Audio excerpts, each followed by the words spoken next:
a RottenDog 9211 MPU, and this thing was totally dead, making no sounds, no boot, no nothing. I was able to use PinBot ROMs in it to get a better indication of what might be wrong, and that led me to the RAM being failed. High speed won't indicate that, but some other ROMs, PinBot Whirlwind sometimes, will tell you that they have better diagnostics.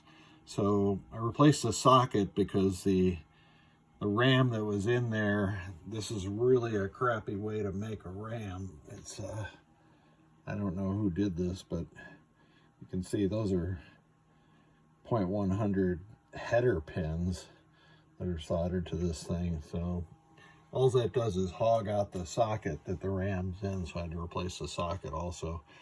The socket at U10 was also failed. When I was taking it off, the legs were just flaking off.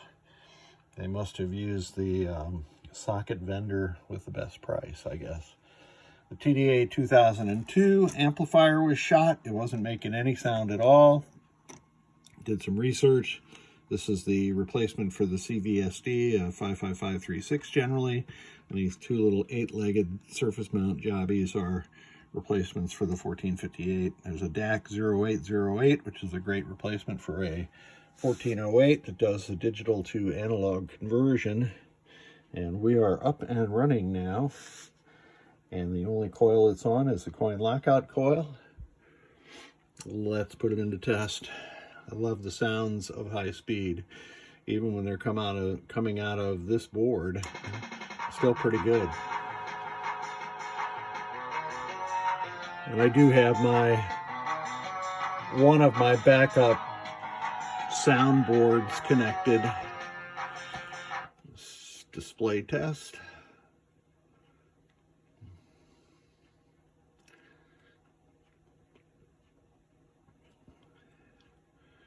This is one of Victor's creations too, this display test. Really cool because it supports every display configuration that you could ever want at the push of a button.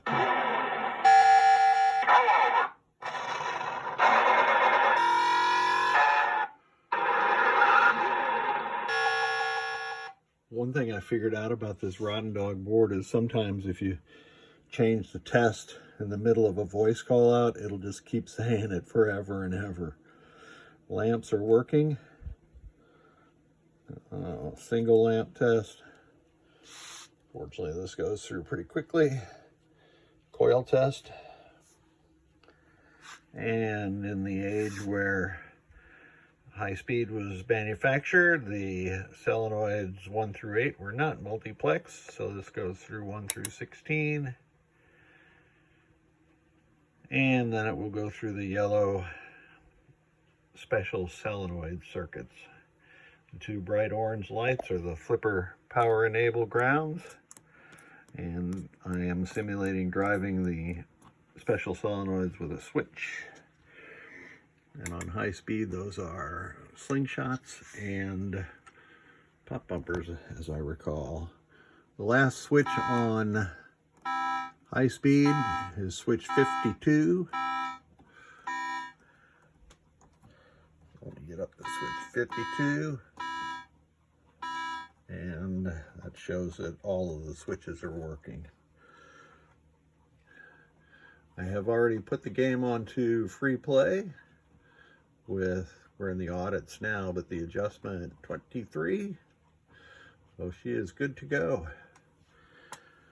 Sometimes these RottenDog boards can be real boogers. The documentation on them is not great, I would say. The history on them is not great. I've uploaded some of the documentation to the Pinball Repair Help Group 2 that Jerry Claus runs, so you can find the schematics for this board and a number of other RottenDog boards. So she's good to go. Thank you so much for sending it.